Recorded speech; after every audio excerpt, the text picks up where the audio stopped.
ఆకాశ మహాకాశములను అందలి సమస్తమును సృజించిన దేవాది దేవునికి నా హృదయపూర్వక వందనములు, స్తుతులు, స్తోత్రములు సమర్పించుకుంటున్నాను. అందరికీ శుభోదయం. ఇది నా మహోన్నతుడైన దేవాది దేవుడు నీ కొరకు సిద్ధపరిచిన వాక్కు. తన యందు భయభక్తులు గల వారి కోరిక ఆయన నెరవేర్చును, వారి మొర్ర ఆలకించి వారిని రక్షించును. దేవుని నామమునకు మహిమ కలుగును గాక. ఈ మాటలు కీర్తనల గ్రంథము 145వ అధ్యాయము 19వ వచనములో వ్రాయబడి ఉన్నవండి.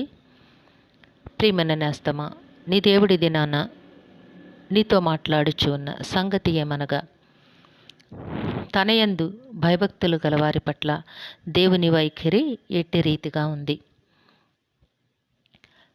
సాధారణంగా ప్రతి మనిషి కూడా తనని ప్రేమించే వారిని ప్రేమించడం, తనకి మంచి చేసేవారికి మంచి చేయడం, ఇట్టి ఆలోచనను కలిగి ఉంటారు. అలానే దేవుడు కూడా తన యందు భయభక్తులు గల వారి యొక్క సంగతుల విషయమై ఎట్టి రీతిగా ఉంటారు. నీ దేవుడు నీ పట్ల ఎట్టి స్థితిని కలిగి ఉన్నారు, నీకు బోధిస్తూ ఉన్నారు. మానవునికి దేవునికి పోలిక వీలు పడదు. మానవుడు తన ఆలోచన, తన మనస్సు అన్నిటినీ క్షణక్షణము మార్చుకుంటూ ఉంటారు. కానీ దేవాది దేవుడు నీ పట్ల తనకున్న ఉద్దేశములను, తన ఆలోచనలను, తన ప్రేమను కూడా శాశ్వతముగా ఉంచి నిన్ను తన కృపలో నడిపిస్తూ ఉన్నారు. నీ కోరిక నెరవేర్చబడాలి, నీ మొర్ర దేవుని సన్నిధికి చేరాలి.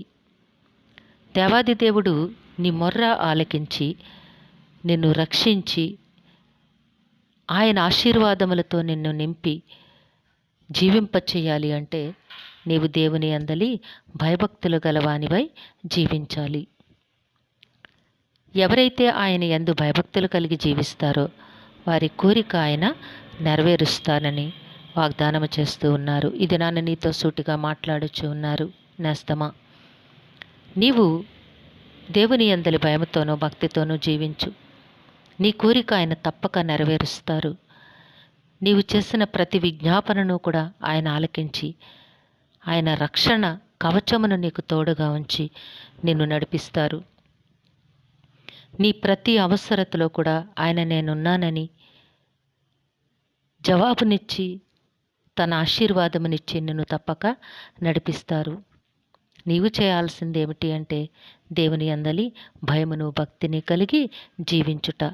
దీనిని నీ జీవితంలో నీవు అలవర్చుకోగలిగినట్లయితే, దేవుని మాట ప్రకారము నీవు జీవించగలిగినట్లయితే నీ జీవితం ఎంతో ఆశీర్వాదకరముగా ఉంటుంది. కనుక ప్రియమైన నేస్తమా, నీ కోరిక నెరవేర్చబడాలి, నీ ఉద్దేశములు సఫలీకృతము అవ్వాలి అంటే నీవు దేవుని యందలి భయముతోనూ భక్తితోనూ జీవించు. దేవుని యందలి భయభక్తులతో గనక నీవు జీవించినట్లయితే నీ కోరిక కూడా చాలా గౌరవార్థంగా ఉంటుంది. నీవు కోరుకునే ప్రతి కోరికను కూడా దేవుడు చాలా గౌరవించి నీ ప్రతి ఆశను కూడా, నీ ప్రతి అవసరతను కూడా ఆయన మహిమలో నుంచి తీరుస్తారు. కనుక దేవుని యందలి భయభక్తులతో అడుగులు వేయడానికి ఇష్టపడి కోరుకొని జీవించి దేవుని నుంచి ప్రతి ఆశీర్వాదమును నీవు తప్పక పొందుకొందువుగాక. దేవుడు నిన్ను దీవించునుగాక. ప్రార్థన చేసుకుందాము. సింహాసనాసనుడైన దేవ, మీ ఘనమైన నామమును కొందరములు చెల్లించుకుంటున్నాము.